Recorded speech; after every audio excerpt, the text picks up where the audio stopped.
Hi friends, எல்லோரும் எப்படி இருக்கீங்க? எல்லோரும் நல்லா இருப்பீங்கன்னு நம்புகிறேன். அண்ட் நாம் இன்றைக்கி நம்ம சேனலில் என்ன வீடியோ பார்க்க போகிறோன்னா, இந்த வீக்கெண்ட் என்ன குக் பண்ணி சாப்பிட்டோம் அண்ட் இந்த வீக்கெண்ட் எங்களுக்கு எப்படி போச்சுன்றதை தான் இந்த வீடியோவில் பார்க்க போகிறோம். ஸோ மறக்காமல் நம்ம சேனலை சப்ஸ்கிரைப் பண்ணி நோட்டிஃபிகேஷன் பெல்லை கிளிக் பண்ணிக்கோங்க. ஸோ தட் சேலம்லேருந்து வந்து துபாயில் இருக்க நம்ம அடுத்தடுத்து போடுற வீடியோஸ் வந்து உங்களுக்கு நோட்டிஃபிகேஷனில் வரும். ஸோ அதை நீங்கள் பார்த்து என்ஜாய் பண்ணலாம். அண்ட் ஒன் மோர் திங் என்னென்னா, நம்ம சேனலில் இப்போ 1000க்கும் மேலே சப்ஸ்கிரைபர்ஸ் இருக்காங்க. 1000 சப்ஸ்கிரைபர்ஸ் நம்ம சேனலை வந்து நம்பி நமக்கு வந்து சப்போர்ட் பண்ணியிருக்காங்கன்னு நினைக்கும்போது ரொம்ப ஹாப்பியாக இருக்குது. ஸோ கண்டிப்பாக ஒரு ரெஸ்பான்சிபிலிட்டியோட இதுக்கப்புறம் நம்ம சேனலில் அடுத்தடுத்து நிறைய cooking videos and funny videos, நிறைய க்ரியேட்டிவாக கண்டென்ட்ஸ் எல்லாமே பண்ணலாம் அப்படின்னு பிளான் பண்ணியிருக்கோம்.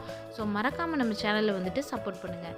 அண்ட் இப்போ வாங்க வீடியோக்குள்ளே போகலாம். அன்றைக்கி என்ன ஸ்பெஷல்னு பார்த்தீங்கன்னா, ரொம்ப நாளாக வந்துட்டு எங்கள் எல்லாருக்கும் ஒரு க்ரேவ் இருந்ததுங்க. அதுதான் ஹைதராபாத் பிரியாணி.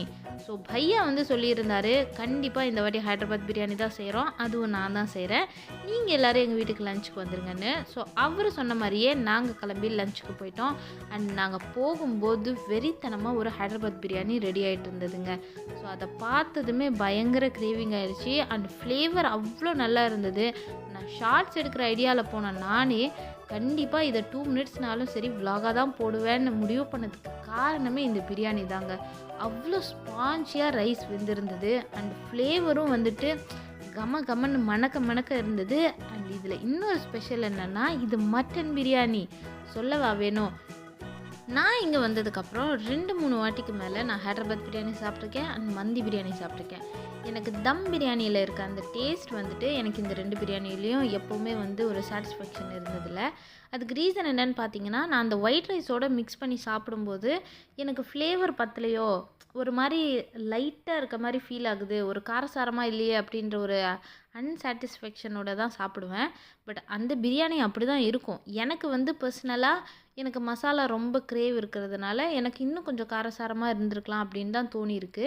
பட் இந்த வாட்டி அதை சாட்டிஸ்ஃபைடு பண்ணுற விதமாக அமைஞ்சது தாங்க இந்த ஹைதராபாத் பிரியாணி.